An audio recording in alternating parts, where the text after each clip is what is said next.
अस्सलामुअलैकुम वरहमतुल्लाहि वबरकातुहू। Welcome back to my channel Safiya skills. तो कैसे हैं आप सब लोग? उम्मीद करते हैं आप सब लोग खैरियत से होंगे। अल्लाह पाक आप तमाम लोगों को अपनी हिफ्ज़ व अमान में रखें, आमीन सुम्मा आमीन। तो आज हम बना रहे हैं प्रॉन्स यानी कि झींगे। झींगे को मैंने अच्छी तरीके से वॉश कर लिया था। इसके साइड में गंदगी की लाइन होती है वो भी मैंने काट कर निकाल दी थी। बहुत अच्छी तरीके से मैंने इनको धो लिया, साफ़ कर लिया।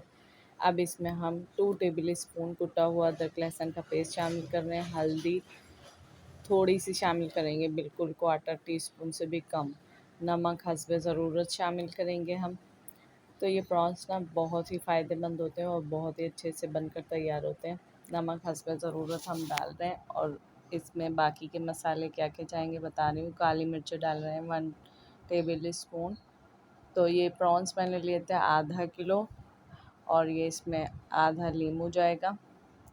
बस यही थोड़े बहुत मसाले। यहाँ मैंने लाल मिर्चों का पाउडर डाला है वो भी 1/4 टीस्पून, क्योंकि काली मिर्चें हम ऐड कर चुके हैं।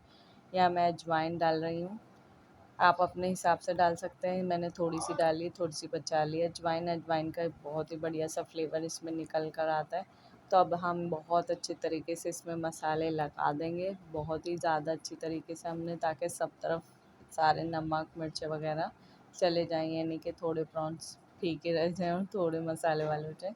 हमने बहुत अच्छी तरीके से इसको मिक्स करना है।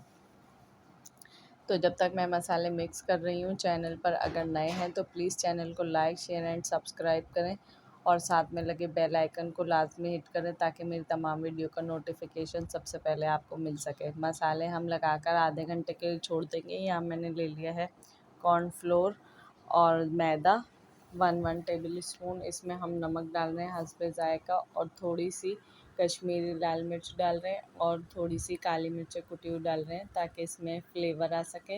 ये हम बाइंडिंग के लिए कोटिंग के लिए बना रहे हैं। तो इसमें मैं थोड़ा सा जो है ना पानी डाल के एक स्लरी सी बना लूँगी इसकी, ताकि जो है ना हम उसको कोट कर के उस पर लगा सकें, झींगे पे कोट कर के लगा सकें। ठीक है, हमने आधे घंटे के लिए छोड़ दिया था। अब ये स्लरी मैं इसमें डाल दूँगी। आप चाहे तो एक एक झींगा उठा के इसमें बैटर में डिप कर के भी तल सकते हैं, लेकिन मुझे ज़रा जल्दी थी इसलिए मैंने इसमें लगा दिया।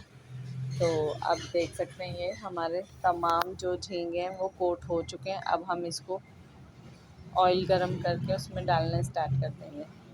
आप देख सकते हैं कितना अच्छे तरीके से ऑयल गर्म हुआ था। हम इसमें एक एक झींगा डालते जाएंगे।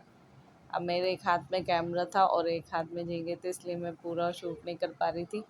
तो यहाँ पे अब मैं दोबारा से दिखा रही हूँ कि हम यहाँ पे झींगे इस तरीके से डालते जाएंगे और फ्राई करके निकाल लेंगे। झींगे फ्राई करने में मुझे तकरीबन 7 से 8 मिनट लगे थे, क्योंकि इसमें इतना कोई इशू नहीं होता।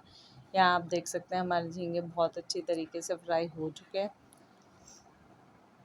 तो यहाँ पर मैं एक बार और दिखा रही हूँ कि हमने इस तरीके से तवे पर डाल दिया था झींगों को, और आप चाहें तो इस पर ब्रेड क्रम्स भी लगा के फ्राई कर सकते हैं। मेरे पास मौजूद नहीं थे इसलिए मैंने नहीं लगाए। आप देख सकते हैं कि झींगे इस तरीके से मैंने डाले थे और एक साइड से पकने के बाद मैंने फ्राई कर लिए थे। तो यहाँ हमारे झींगे हो चुके हैं फ्राई, जो कि बहुत ही टेस्टी बने थे। मिलते हैं नेक्स्ट वीडियो में। Keep watching Safiya skills. अल्लाह हाफिज़।